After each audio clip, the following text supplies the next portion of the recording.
여러분 안녕하십니까? 월요일 아침 뉴스 퍼레이드 황병준입니다. 이재명 대통령이 취임 후 첫 유엔 총회 참석을 위해 오늘 미국 뉴욕으로 출국합니다. 이 대통령은 유엔 총회 기조 연설을 하는데 앞선 외신 인터뷰에서 트럼프 미국 대통령과 김정은 북한 국무위원장이 북핵 동결을 합의하면 받아들일 수 있다고 밝혔습니다. 자세한 소식 보도국 연결해 알아보겠습니다. 조덕현 기자 전해주시죠. 네, 이재명 대통령은 현지 시간으로 23일 7번째 순서로 유엔 총회 기조연설에 나섭니다.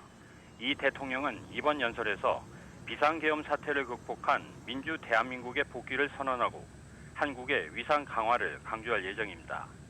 또한 이 대통령은 한반도 평화 구상에 대해서도 밝힐 것으로 전해졌습니다. 이 대통령은 BBC와의 인터뷰에서 북한이 핵무기 생산을 일시적으로 동결하면 트럼프 대통령과 김정은 위원장 간 합의를 수용할 수 있다고 말했습니다. 지난달 한미 정상회담에서 이 대통령은 트럼프 대통령에게 김정은과의 회담을 제안하며 한반도 평화 구축에 대한 정부의 의지를 강조한 바 있습니다.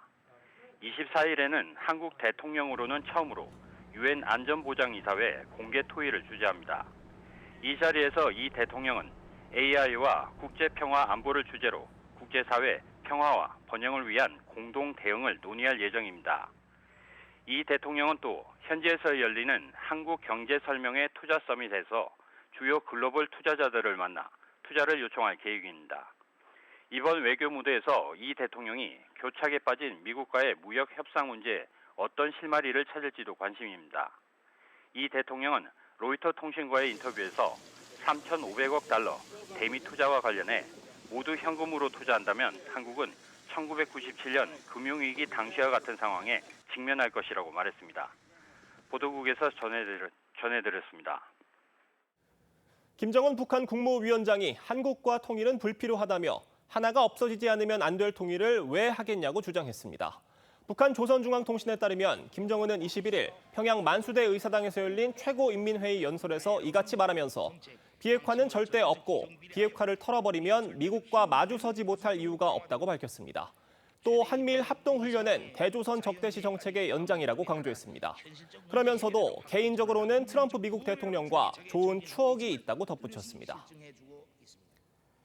오늘부터 두 번째 민생회복 소비 쿠폰 신청이 시작됩니다. 전 국민의 90%를 대상으로 1인당 10만 원씩 지급되는데 이번 주엔 출생연도 끝자리를 기준으로 요일별 접수가 가능합니다. 차정승 기자입니다.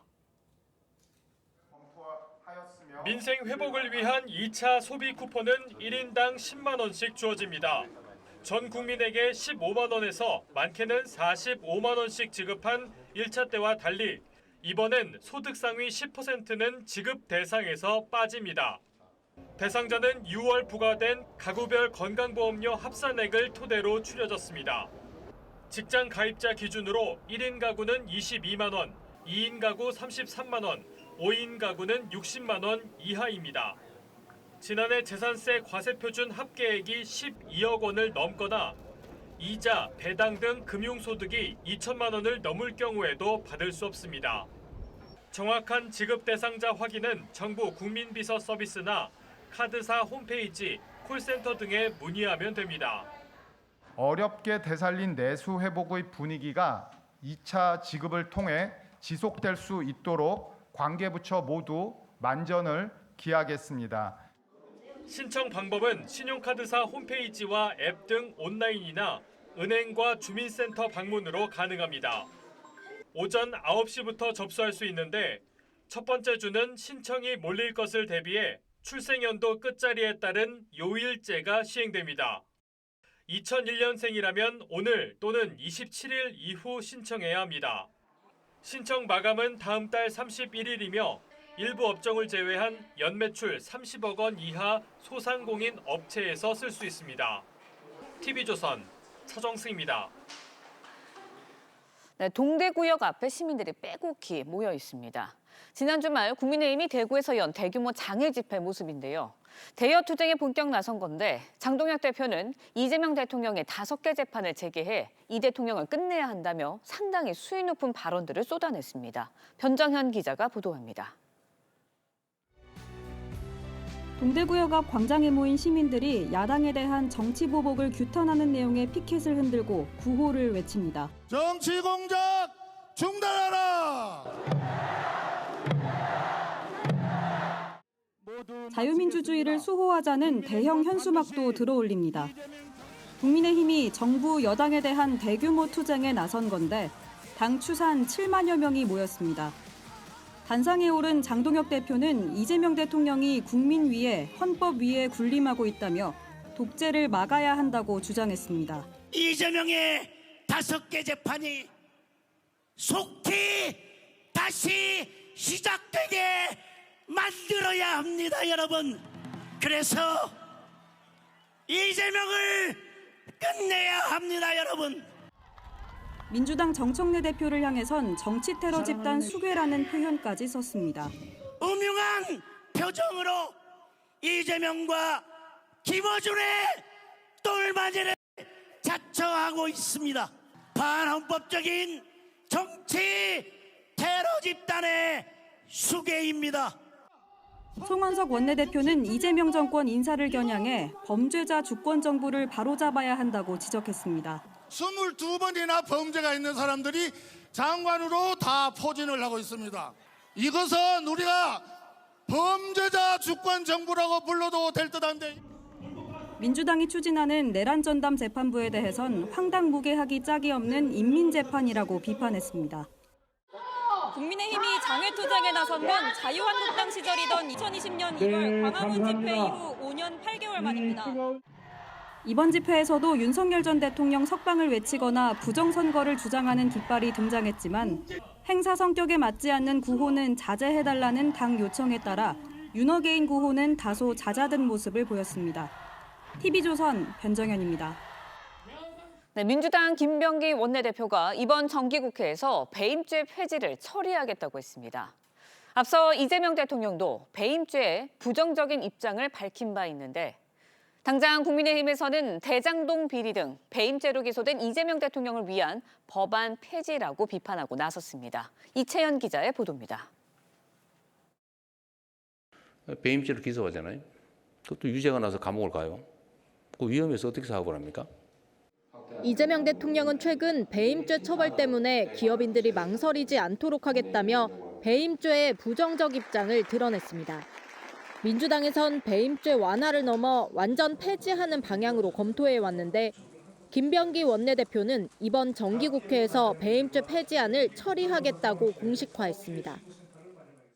폐지해야 되는 것이 원칙이라고 그러면 그 원칙을 향해서 나가야 된다는 그걸 일관되게 말씀드리고 있는 거고요.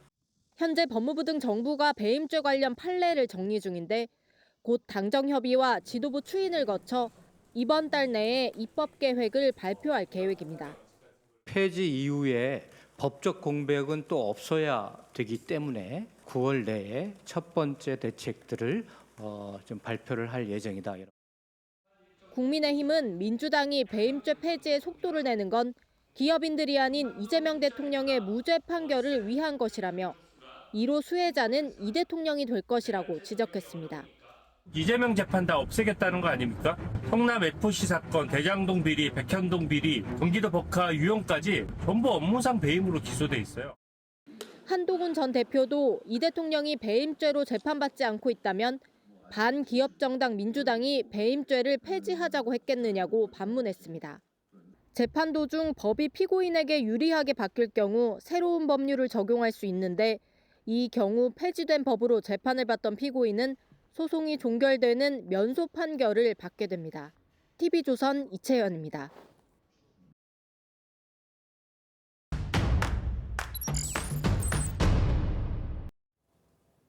네, 이번 주 정치권 주요 이슈의 맥을 짚어보는 정치뷰 시간입니다. 정치부 한송원 기자 나왔습니다. 안녕하세요. 자, 그간 논란이 많았던 검찰청 폐지 법안 이번 주엔 통과가 되는 거예요? 네, 이번 주 목요일 25일 본회의에서 정부조직법 개정안 처리가 됩니다. 예. 이 정부조직법 개정안의 핵심은 검찰청, 방통위를 폐지한다고 하고 그리고 기후에너지환경부를 신설하고 기재부의 예산 기능을 분리하겠다는 겁니다. 이 야당도 무제한 토론인 필리버스터 카드로 맞서겠다는 계획입니다. 그러니까 목요일에 정부조직법 개정안이 통과가 되면 시행은 바로 되는 거예요? 네, 국회 통과 후에 대통령이 공포하면 바로 효력이 생깁니다. 예. 다만 이 검찰개혁, 그러니까 이 중수청과 공수청을 새로 만드는 건 이 준비 기간이 필요하기 때문에 공포 1년 후에 시행이 됩니다. 또 금융감독위원회 설치법도 좀 더 뒤로 밀릴 것으로 보입니다. 이 금융위를 소관하는 상임위 정무위원회인데 이 정무위원장이 국민의힘이라서 동의 없이는 본회의 상정이 불가능하기 때문입니다. 이전에 여야가 3대 특검 연장 금지 그리고 금융위법에 대해서 서로 합의 처리를 했지만 민주당이 이를 깨면서 다시 대치 국면으로 들어간 모습입니다. 국민의힘 현재 입장은 정부조직법을 포함해서 여야가 합의하지 않은 모든 법안 필리버스터 카드 검토하겠다는 입장이고요. 민주당은 이 금융위법을 국민의힘에서 막히더라도 패스트트랙 안건으로 법안을 밀어붙이겠다 이런 계획인데요. 최소 180일이 걸리기 때문에 금융위법은 내년 4월은 돼야 처리될 수 있습니다. 민주당이 내걸었던 3대 개혁 과제 중에 검찰 개혁이 처리가 되는 건데 나머지 개혁 과제들은 어떻게 되는 겁니까?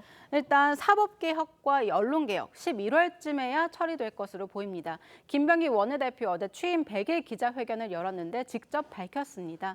아무래도 이재명 대통령이 개혁 방향에는 공감하지만 신중하게 가자 이런 주문을 한 만큼 속도 조절에 들어간 거 아니냐 이런 해석이 나옵니다. 그러니까 사법부 불신을 강조하면서 사법개혁 고삐를 당겼었는데 이 조이대 회동설로 민주당이 다소 좀 곤혹해졌다라는 평가도 있어요. 예, 맞습니다. 당 지도부 계속 이 수사 과정을 지켜봐야 한다 이렇게 말하면서 발언을 자제하는 모습입니다. 의혹을 처음 제기했던 부승찬 의원이나 서영교 의원도 마찬가지인데요. 추가 증거는 제시하지 못하고 있고 본질은 조희대 대법원장의 사법 개입이다 이렇게 반복하고만 있습니다. 그런데 이 조이대 회동설 처음부터 근거는 있었던 겁니까? 일단 서영교 의원이 최초 제기했는데 갈래는 두 갈래였습니다. 예. 5월 2일에 먼저 법사위에 나와서 설명을 했는데 조희대 대법원장이 이렇게 말했다는 겁니다.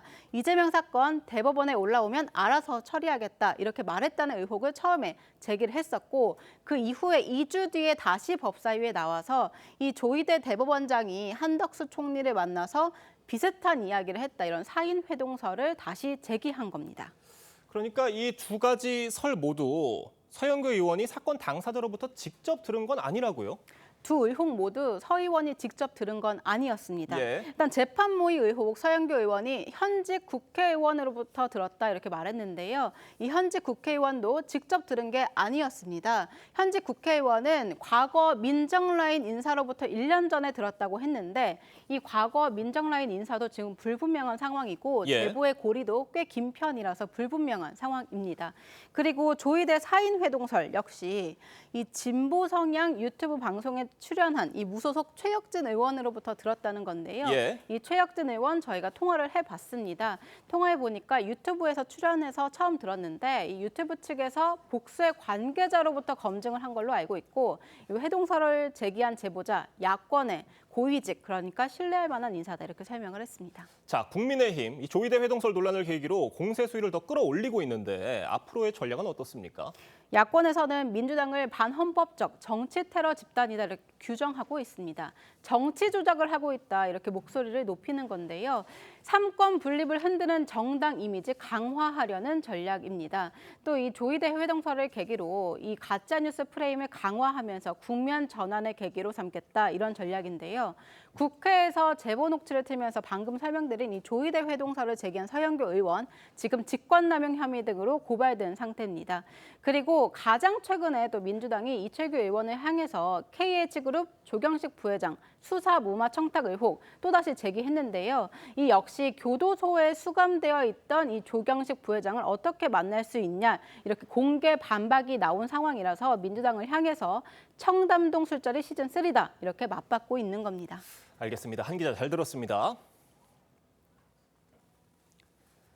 심우정 전 검찰총장이 특검에서 17시간 넘는 조사를 받았습니다. 특검은 윤석열 전 대통령 석방을 지휘한 배경 등을 집중적으로 캐물은 것으로 전해졌습니다. 한송원 기자입니다.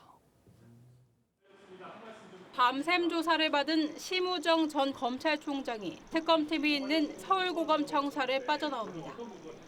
어제 오전 10시 특검에 출석한 지 17시간 반 만입니다.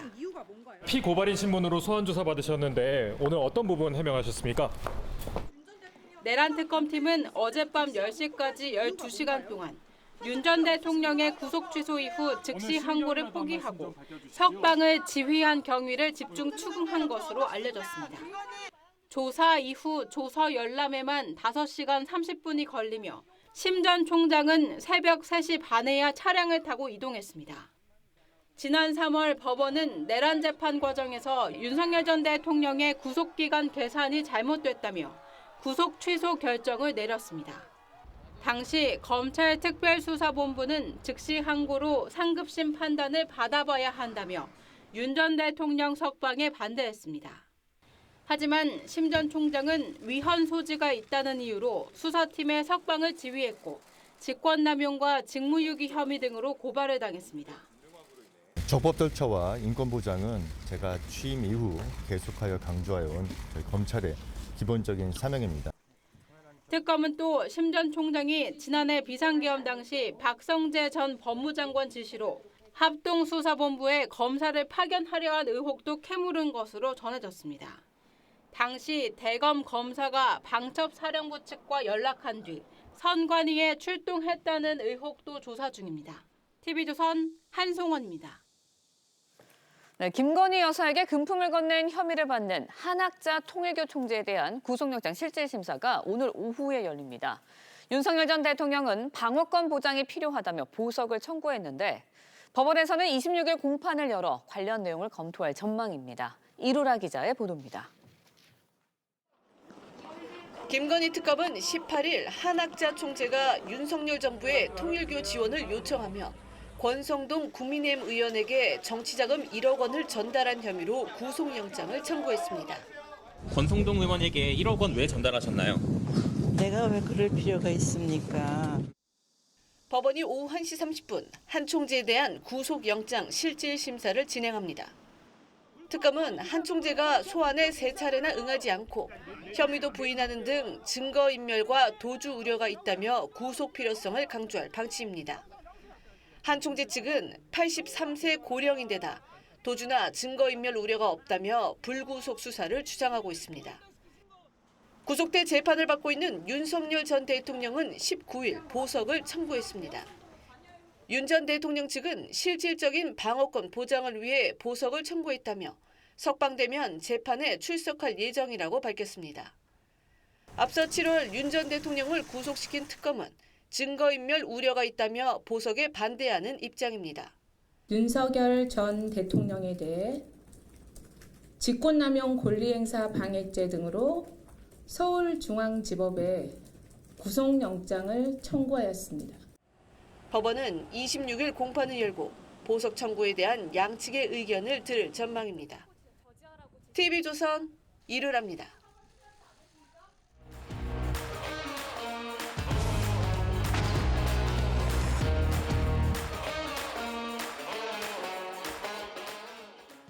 정치권 소식 짚어보는 아침의 맞소 시간입니다. 네, 패널 4분과 함께합니다. 윤기찬 국민의힘 법률위 부위원장, 성추윤 더불어민주당 정책위 부의장, 강전애 조기현 변호사와 함께합니다. 안녕하세요. 자, 전해드린 대로 이재명 대통령이 오늘 취임 이후 첫 유엔 총회 참석을 위해 미국으로 출국을 합니다. 네. 일정 중에 기조연설에서 어떤 메시지를 낼지 주목이 되고 있는데 어떻게 전망하십니까?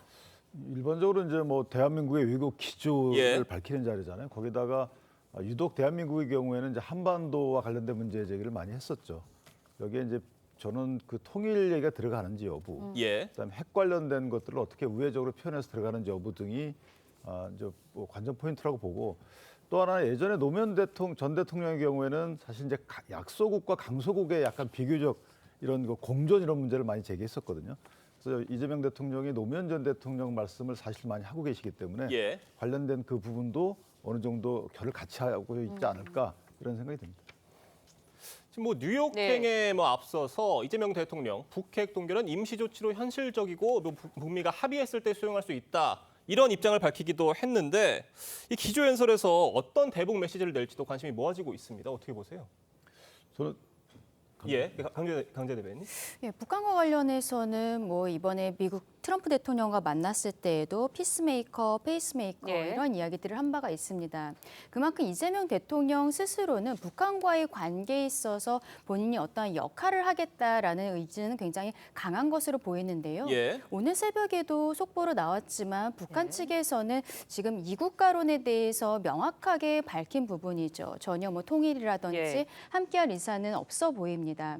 하지만 이 상황에서도 어쨌든 미국과 중국 그리고 북한과의 관계는 우리가 뗄래야 뗄 수 없는 부분이기 때문에 이재명 대통령 입장에서는 아마도 이번 유엔 연설에 있어서 그 부분은 어느 정도 짚고 나가게 되지 않을까 싶어요.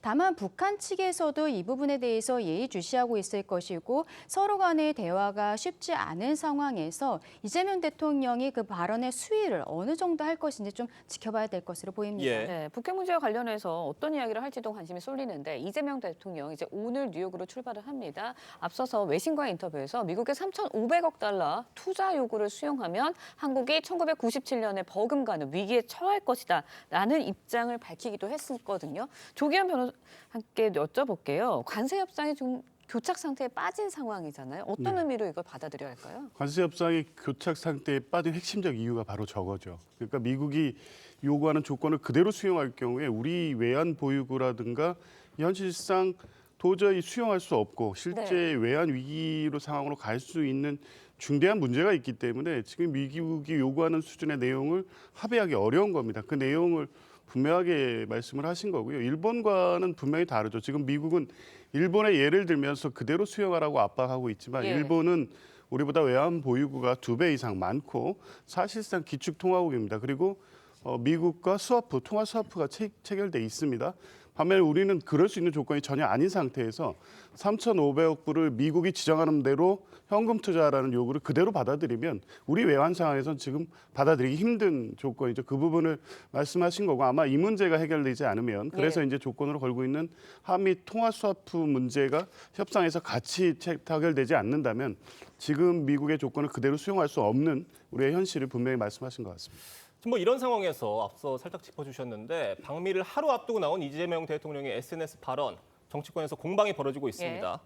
외국 군대가 없으면 자주 국방이 불가능한 것처럼 생각하는 건 일각의 굴종적 사고라고 표현을 한 건데 과거 노무현 전 대통령의 작토권 연설이 생각나는 평가도 있고 이재명 대통령 본인도 노무현 전 대통령을 언급을 했어요. 어떻게 받아들이십니까? 그렇죠. 이번 SNS 글에 외국 군대였으면 국방을 못한다는 인식을 질타한 노무현 전 대통령이 떠오른다. 이런 표현까지도 이재명 대통령의 SNS에 밝힌 바가 있는데 이게 시기적으로 좀 묘하다는 생각이 듭니다. 오늘 당장 뉴욕으로 가게 되는데 그 전날에 미국과의 관계에 있어서 지금 이게 동맹국이라는 것이 누가 보아도 미군에 대한 부분 아니겠습니까?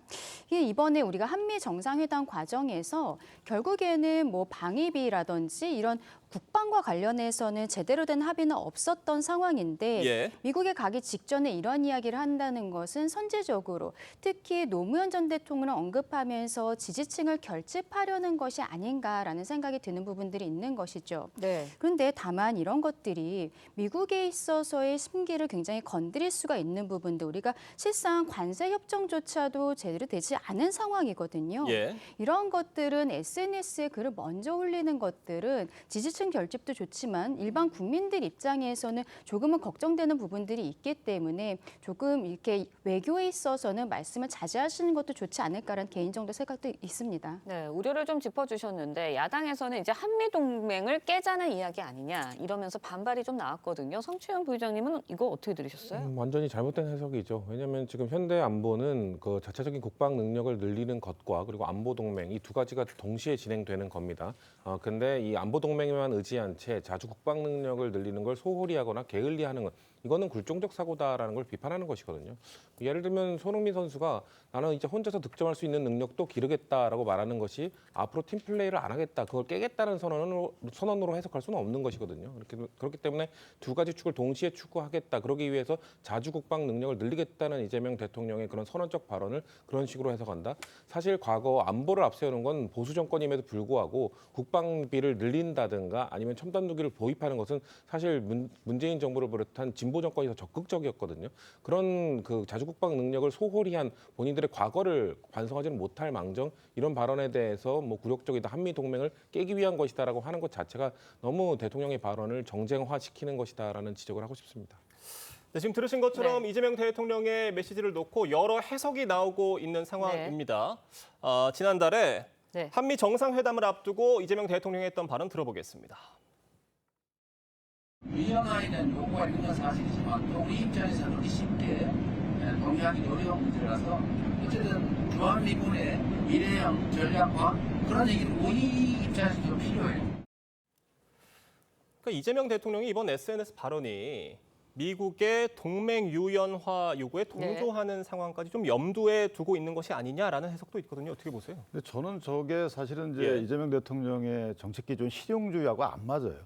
저희가 왜 이게 대통령의 메시지 중에 자주 국방을 위해서 노력해야 된다. 역대 어느 대통령이 자주 국방을 위해서 노력 안 했나요? 그런 측면이 아니고 마치 외국 군대가 없으면 자주 국방을 못 하는 것처럼 굴종적 사고다 이렇게 표현했잖아요. 그럼 유럽도 그 굴종적 사고를 하고 있는 건가요? 이스라엘도 그런 건가요? 이건 국방의 효율성입니다. 국방을 위해서 국방을 자주적으로 하면 제일 좋지만 만약에 현재 그 미흡하게 되면 또 다른 어떤 힘을 빌려오는 거 이건 어쩔 수 없는 거예요. 생존의 문제이기 때문에. 근데 저것을 굴종적이다라는 표현한 거 보면 굉장히 정치적 메시지다라는 생각이 들고 그다음에 유연성, 유연화, 주한미군 유연화 이 부분은 대한민국에 주한미군이 없어도 된다는 소리예요. 실제 어떤 첨단 그 기술을 도입해서 주한미군이 어디 있을지라도 실제 극단적인 유연화를 추구한다 그러면 그런 모습이기 때문에 저 부분도 대중국 견제 차원의 이런 전략적 변화 이런 측면이 아니고 아예 대한민국에 그 주한미군이 없어도 돼. 어디서든 대한민국을 지켜주면 되는데. 근데 이 부분은 또 앞부분하고 또 안 맞아요. 왜냐하면 저희가 확장 억제라는 부분은 주한미군이 한국에 없어도 확장 억제라는 것은 가능한 거거든요. 그러니까 앞뒤가 안 맞는 말씀을 저렇게 정책 발언을 하신 거기 때문에 저는 말씀하신 대로 SNS를 통해서 또는 대화 과정에서 하는 것이 아니고 SNS를 통해서 미국 측에서 볼 수 있는 저런 말씀들을 하신다. 저는 상당히 그 외교관들의 앞으로 실무 협상하고 좀 어긋날 수 있는 다소 조금 옳지 않은 발언이 아닌가 이렇게 생각합니다. 네, SNS 발언도 좀 논란이 되고 있는데 이재명 대통령이 타임지와 가진 인터뷰 내용을 놓고도 논란이 일고 있습니다. 북핵 문제를 언급하면서 군축이라는 표현을 썼는데 여기서에 대해서 야당에서는 결국은 이제 사실상 북한의 핵 보유를 인정한 발언이다 이런 지적이 나왔거든요. 안철수 의원이 어떻게 보세요? 그러니까 발언 맥락 전체를 보지 않고 단어 하나에 집착해서 저렇게 비판하는 게 타당한가 싶습니다. 이 관련된 입장은 8.15 광복절 연설에서부터 일관됩니다. 그러니까 동결 축소 폐기의 3단계로 가야 된다. 단기적 과제로 어렵고 당연히 북미 대화가 전제된 다음 남북 정상회담 또 주변국의 협력이 필요한 장기 과제로 얘기를 했습니다. 지금 이런 취지의 발언은 정확하게 트럼프 대통령의 입장과도 일맥상통하는 거 아니겠습니까? 트럼프 대통령 역시 명시적으로 북한의 핵보유국 지위를 인정하지는 않았지만 뉴클리어 파워 등 그런 취지의 표현을 계속해 오고 있습니다. 그러면 현실적으로 우리 뭐 한미 정상회담에서 이재명 대통령이 트럼프 대통령의 역할을 요구했다면 트럼프 대통령 그런 방식으로 접근할 것이라는 것을 예측하고 그에 맞게 핵 관련 협상을 준비해야 되는 것이고요. 과거 문재인 정부 때 추진했던 그러니까 불가역적 조치, 이에 상응하는 대가라든가 체제 보장 이런 원샷 빅딜이 불가능하다는 건 이미 어느 확인됐기 때문에 단계적 접근을 할 수밖에 없고 단계적 접근 방식에 있어서는 미국과 같이 입장을 같이 하면서 이게 단계적으로 보유국 지위를 인정하면서 군축이라는 표현을 쓰든 아니면 어떤 방식이든 간에 단계적 접근을 해야 된다는 표현을 하는 과정에서 나온 하나의 단어의 문제이지 전체적인 어떤 기조에 있어서는 일관된 메시지이기 때문에 그것이 무슨 새롭게 문제가 될 발언은 아니라고 봅니다. 근데 제가 짧게 말씀드리면 이 대통령의 그 맥락별로 설득력이 있을 수는 있어요. 근데 이걸 전체로 다 조합해 보면 앞뒤가 안 맞는 말씀이죠. 왜냐하면 자 군축이라고 쳐요. 동결이라고 칩시다. 그럼 그 어떤 북한과의 협상은 국제 연대를 통해서 할 수밖에 없잖아요. 그러니까 북한 같은 경우 러시아와 중국과 연대를 하고 있는데 한국은 한국군 외국군 주둔해서 그 힘을 빌려서 하는 것은 굴종적 사고다. 앞뒤가 안 맞잖아요. 그러니까 앞으로 국방이나 어떤 뭐 안보와 관련돼서는 세계적 흐름이 다자 연대잖아요. 지역 연대, 다자 연대, 심지어 유엔 연대인데 이런 그 연대 흐름과 그 상반되게 대한민국의 정치적 메시지를 위해서 이걸 굴종적 사고다라고 평가하는 게 저는 그게 안 맞다는 거예요. 과연 미국 측에서 네. 이재명 대통령의 발언을 어떻게 받아들일지 또 유엔 총회 기조연설에서 어떤 발언을 추가적으로 내놓을지 저희가 잘 지켜보도록 하겠습니다. 다음 소식으로 넘어가 보겠습니다. 조희대 대법원장과 한덕수 전 총리의 비밀 회동 의혹을 둘러싼 진실 공방이 이어지고 있죠. 네. 민주당은 수사로 밝힐 사안이라는 입장을 되풀이하고 있습니다. 구체적인 어떤 추가적인 근거는 더 제시하지 못하고 있는 상황으로 보이는데 어떻게 보고 계십니까? 그 근거는 제시하지 못했는데 수사를 받으라고 하잖아요. 예. 그 수사를 받을 사람은 피해자인가요? 가해자인가요? 사실 가해자가 수사를 받아야 되는 거죠. 그럼 가해자가 피해자 보고 당신 정 떳떳하면 무고죄로 고발하세요. 이런 논리하고 좀 비슷한 개념입니다. 대법원장 또는 대법원이 실수했다 또는 국민적 시각에서 볼 때 이건 당신들은 정치적 중립성을 훼손하는 심대한 행위를 했다라는 것이 없어요. 왜냐하면 정치인에 대한 수사를 하면 판단을 하면 그 정치적 중립성 훼손입니까? 그게 아니잖아요. 이재명 대통령에 대해서 그 쭉 재판이 2년간 진행되어 오다가 그 시점에 대법원에 올라온 것뿐이에요. 그래서 유력한 대통령 후보에 대해 재판을 진행하는데 이걸 일부러 늘려주면 그것 또한 정치적 중립성 훼손 아닙니까?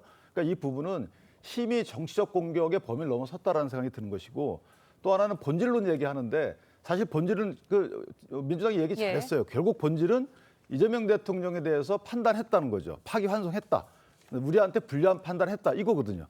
잘못했다 그러다 아닙니다. 잘못했다고 드는 것이 구체적으로 뭐냐면 빨리 했답니다. 신속 재판을 했다 원래 축하해 줘야 되는 거 아닌가요? 근데 빨리 했다고 뭐라고 늦게 했다고 뭐라고. 그러다 파기환송심 10대 2이기 때문에 그 내용을 보더라도 저는 전혀 문제가 없다. 따라서 저것은 정치적인 공격을 넘어서서 사법권을 형용화시키는 반헌법적 행태다 이렇게 생각합니다. 네, 근거를 제시하지 못하고 수사를 받으라고 한다. 여기에 대한 논란을 계속 이야기를 해주셨는데 처음으로 의혹을 제기한 서영교 의원, 모 의원에게 들었고 해당 의원 1년 전에 전 정권 고위직에게 들었다 이렇게 주장을 하고 있습니다. 하지만 사실적으로 객관적인 증거는 아직까지 나오지 않은 상황이거든요. 증거를 제시 못하면 역풍을 맞을 수도 있지 않을까요? 일단 추가 증거 제시를 못하고 있는 건 사실입니다만 서영교 의원이 그 모 의원 또는 그 전직 그 고위 관계자라고 하는 사람이 특검의 수사가 진행될 경우 응할 생각이 있다고 들었다라고 밝히고 있거든요. 그러니까 수사가 특검이 할 필요성을 느끼게 되면 그분들이 아마 추가적인 증거나 본인들의 그 객관적 정황을 갖고 수사기관에 이야기하지 않겠냐라는 말씀을 드리고 싶고요. 그럼에도 저희가 계속해서 강조하는 것은 이 본질은 바뀌지 않는다.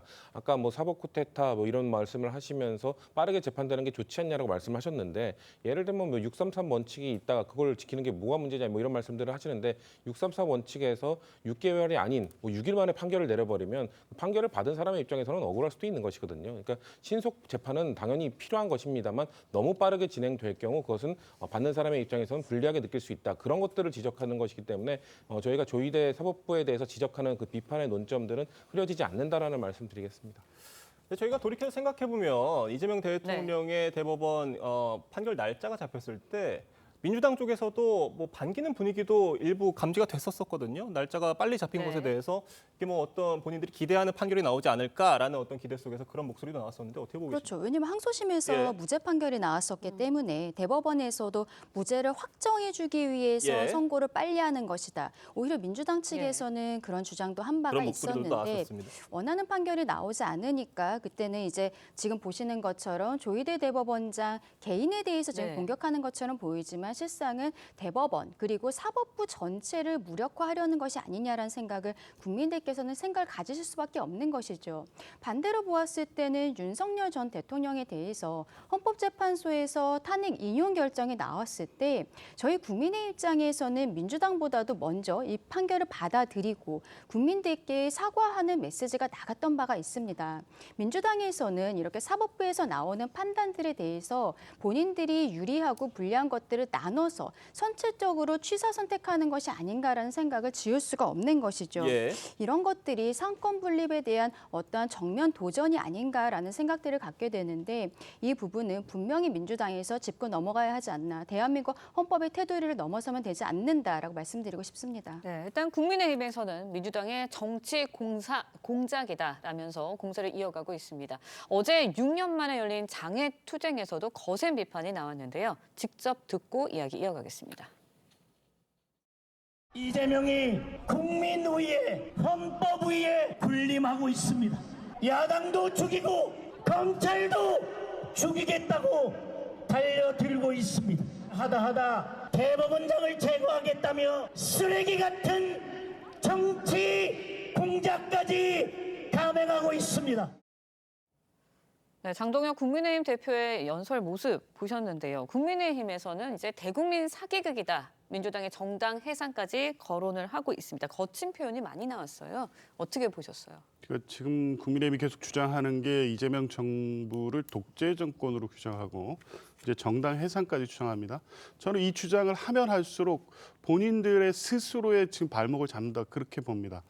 독재를 얘기하고 있지만 국민들은 아직 기억 속에 선명합니다. 12.3 비상계엄 내란, 결국 그게 검찰 독재 정권이었고 결국 탄핵으로 정권이 끝났습니다.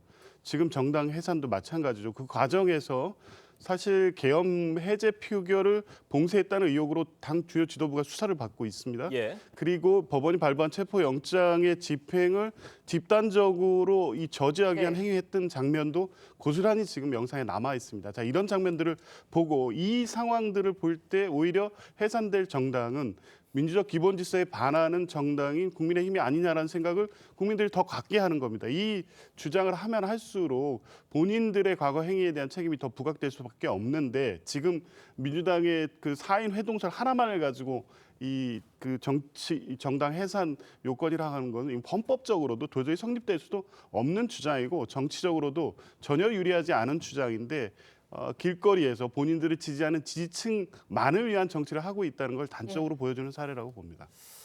어제 연설에서 민주당이 추진하는 내란 전담 재판부에 대해서 황당무계하기 짝이 없는 인민재판이다라는 비판이 나왔습니다.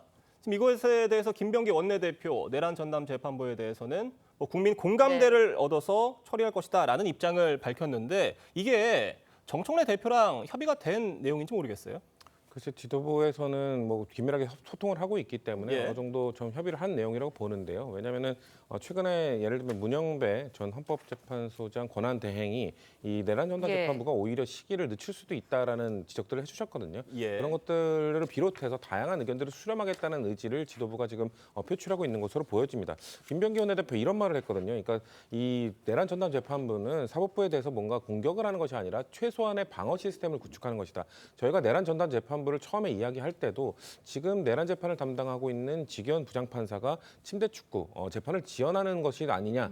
그렇게 될 경우 사실상 내란죄의 전체 피해자인 국민들에게 가장 두려움이 될 수 있다라는 지적 때문에 빠른 재판 진행을 위해서 내란 전담 재판부가 필요하다는 주장을 했던 것인데요.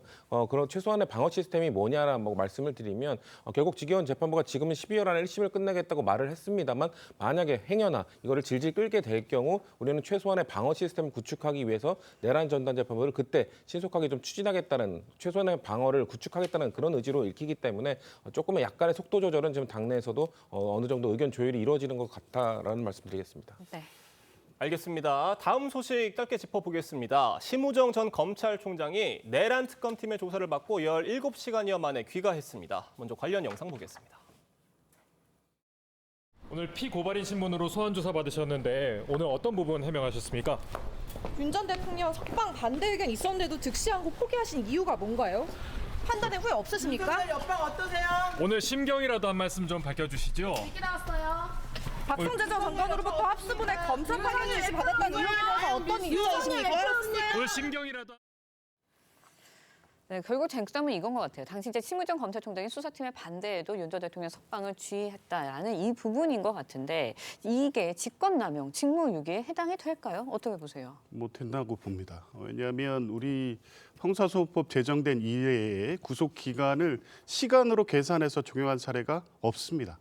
근데 이 내란 사건의 핵심 피의자, 내란 우두머리 윤석열 전 대통령을 석방시키는 이 법원의 결정이 있었음에도 불구하고 즉시 항고를 하지 않습니다. 근데 당시에 법적의 중론은 도저히 형사소송법 체계에서 있을 수 없는 결정을 했다.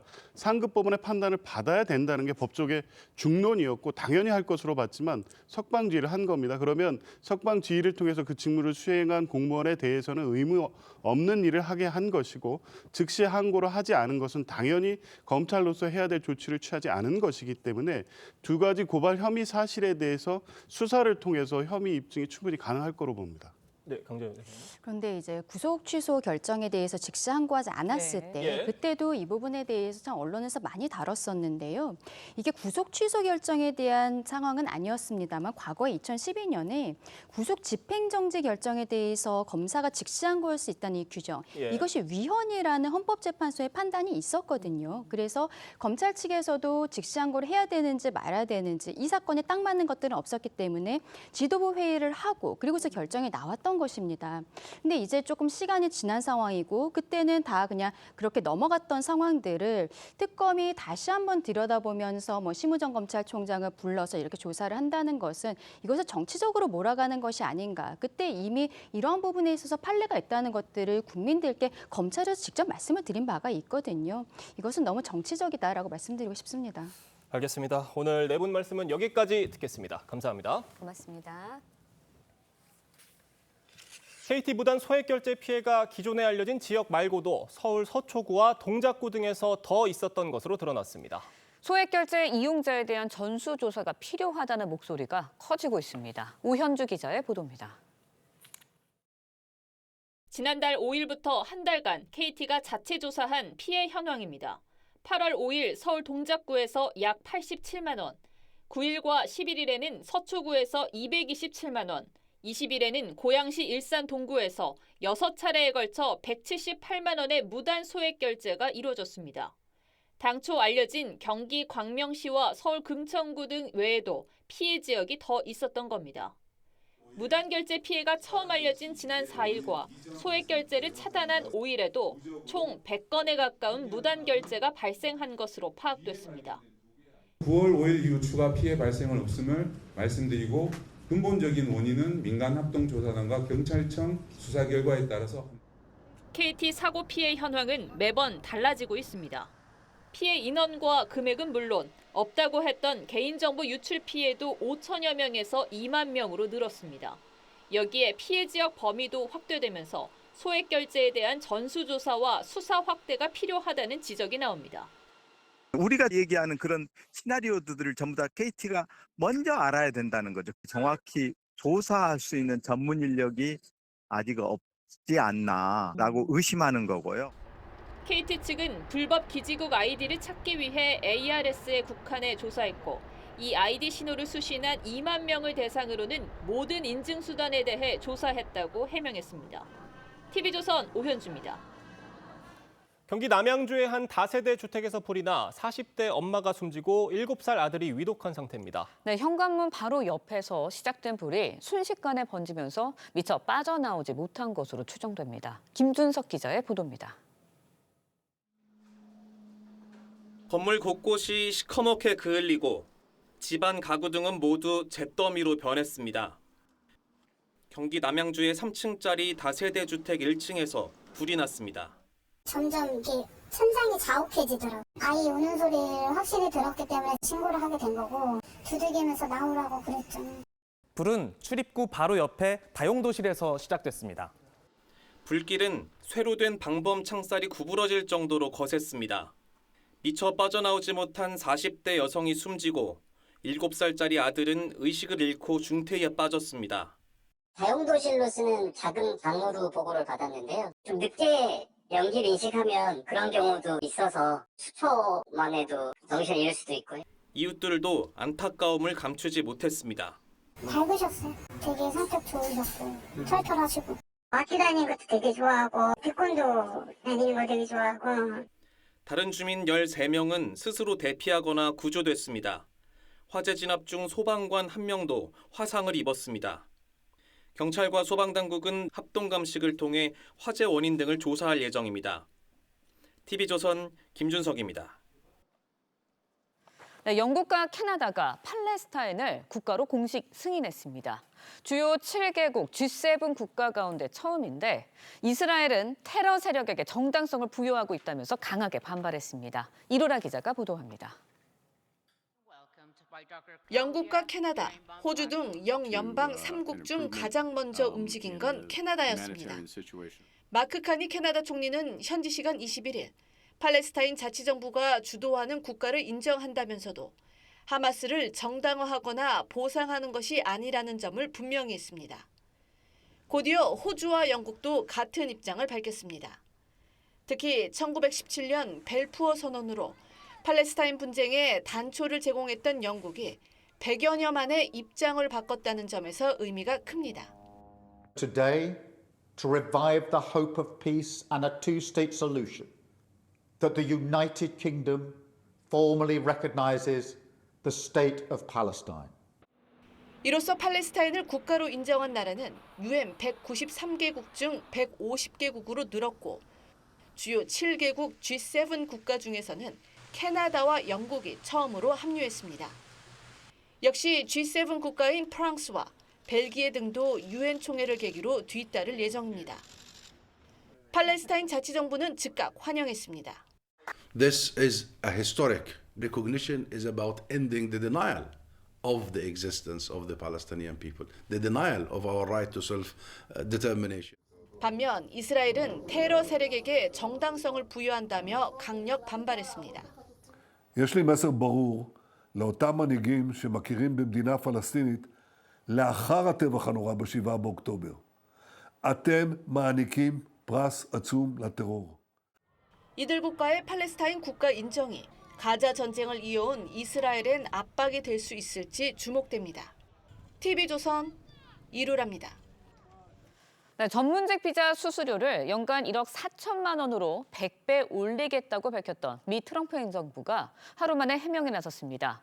기존 비자 소지자와 갱신에는 해당하지 않고 신규 신청자에게만 적용한다고 한 건데 오락가락하는 정책에 혼란만 더해지고 있습니다. 장동욱 기자가 보도합니다. And they'd rather, how do you do that? You hire Americans. So there's an incentive to hire American. 전문직 외국인에게 발급되는 H-1B 비자의 수수료를 10만 달러로 100배 인상한다고 밝힌 트럼프 행정부가 하루 만에 말을 바꿨습니다. 캐롤라인 레빗 백악관 대변인은 수수료는 신규 신청자에게만 적용되고 기존 소지자나 갱신 신청자에는 해당하지 않는다고 밝혔습니다. 그러면서 이 수수료는 신청 시점에서 한 번만 내는 일회성이고 국익에 부합하면 면제도 가능하다고 덧붙였습니다. 앞서 러트닉 상무장관이 수수료는 연간이라고 밝힌 부분과도 다른 내용입니다. 이 같은 백악관의 해명은 미국 기술 대기업들의 우려가 영향을 미친 것으로 보입니다. 연간 8만 5천 건만 발급되는 H-1B 비자 중 대부분은 미국 기술 기업에 고용된 인도와 중국 인력들이 받아갑니다. अमेरिका का नुकसान है, इंडिया का नुकसान नहीं है। यहाँ काम करेंगे तो इंडिया की प्रोग्रेस तो और ज़्यादा होगी। वैसे ही इंडिया प्रोग्रेस के ऊपर है। 비자 제도가 엄격하게 바뀌고 있는 상황에서 단기 관광이나 출장에 필요한 여행 허가인 이스타 발급 수수료도 현재의 2배인 40달러가 될 것으로 전해졌습니다. TV조선 장동우입니다. 최근 미국 이민 단속국에 의해 한국인 300여 명이 구금됐던 미국 조지아주의 브라이언 캠프 주지사가 이달 말 한국 방문을 추진하고 있습니다. 주지사 측은 8일 현대자동차에도 당한 사실을 알리며 관계자 면담을 요청한 것으로 전해졌습니다. 구금 사태로 한국 내 대미 투자 불안이 커지는 상황에서 진화에 나선 행보로 풀이되는데 캠프 주지사는 16일에도 미국 비자 제도를 전면 재검토할 필요가 있다고 주장했습니다.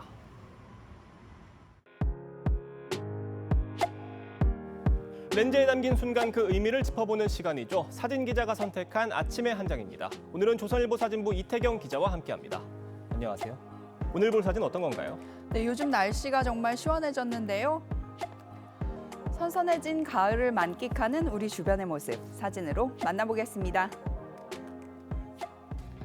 파란 하늘이 펼쳐진 가운데 남산타워 뒤로 뭉게구름이 걸려 있습니다.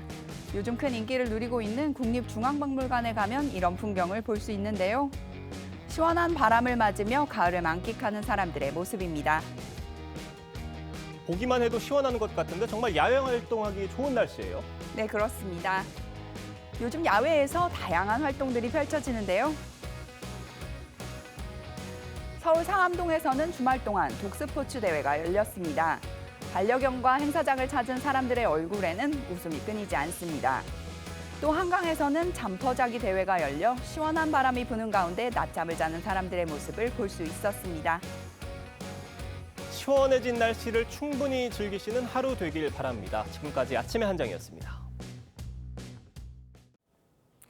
아침 저녁으로 선선하지만 아직 낮에는 더운 기온이 남아 있습니다. 춘천과 영월 등 내륙 지역은 일교차가 10도 이상 크게 벌어질 텐데요. 이럴 때일수록 건강 관리에 힘써야겠습니다. 제주와 경남, 전남 해안에는 강풍이 불겠습니다. 해상으로 풍랑특보 내려진 가운데 물결이 매우 높게 일 텐데요. 안전사고에 주의하시기 바랍니다. 오늘 전국 하늘에는 구름만 지나겠습니다. 다만 제주는 오전까지 5mm 안팎의 비가 조금 내리겠고요. 전남 내륙과 강원 내륙과 산지에는 안개가 짙겠습니다. 오늘 낮 기온은 어제보다 조금 낮겠습니다. 낮 최고 서울과 대전 25도, 광주 26도, 창원과 부산 27도 예상됩니다. 수요일에는 전국에 비가 내리겠습니다. 중부지방은 목요일 오전까지, 남부는 밤까지 이어지겠습니다. 오늘의 날씨 박선민입니다. 이상으로 월요일 뉴스 퍼레이드 마칩니다. 네, 저희는 내일 아침 7시 30분에 다시 찾아뵙겠습니다. 시청해주신 여러분 고맙습니다.